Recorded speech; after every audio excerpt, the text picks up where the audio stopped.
Good morning and welcome to the Gospel from Patmos, written by John Paulian. It's April 22nd and my name is Donna Marie Duncan.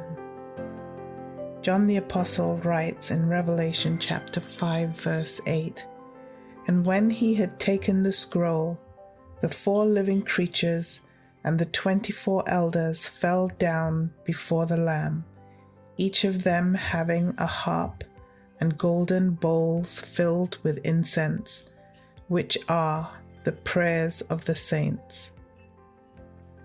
The exciting message of this verse is that the worship of heaven includes the prayers of the saints.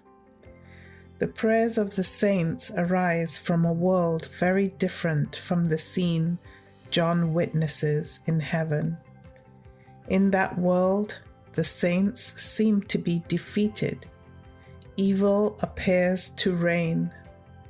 But the book of Revelation lifts the gaze of believers up to heavenly places. There, the decisive victory has been won, forever crippling evil. Prayer is not just a nice thing to do. It is a link to the mighty, victorious power of heaven. Before we had children, my wife and I each bought a 10-speed bicycle to enjoy the landscapes of our mountain valley. We rode quite often for a few years, but in the past couple decades, the pressures of family and career turned our attention in other directions, causing us to neglect those bikes.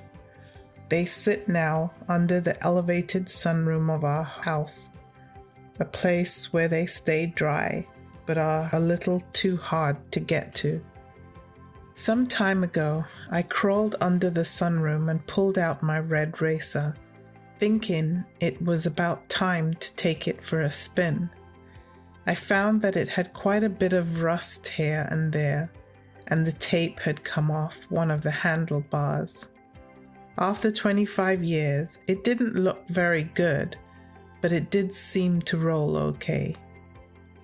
It still had that pleasant buzzing sound that high-quality bikes make when the wheels turn at a slow pace. While the tires were a little flat and I didn't know where the air pump was, they still had enough air to work. Taking the bike out for a ride, I headed down the road. Since it was really quite hard to keep it going, I wondered if my leg muscles were out of shape. It just wasn't as much fun as I remembered biking to be. After a bit, I brought the bike back, thinking it might as well go back into hiding for another 20 years. But after some effort, I located a pump, injected some new air into those old tires, and tried again. What a surprise! Everything went so much easier.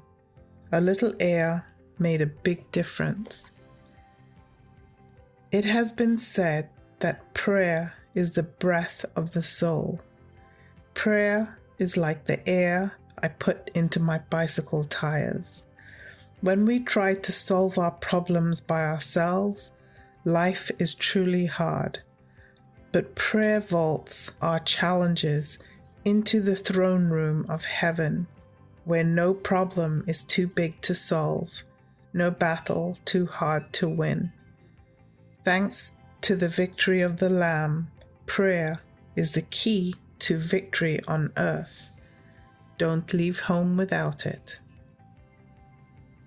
Dear Lord, I don't ask for an easy life, but I do ask that your mighty power will multiply my efforts to extend the victory of the Lamb to everyone I meet. Amen.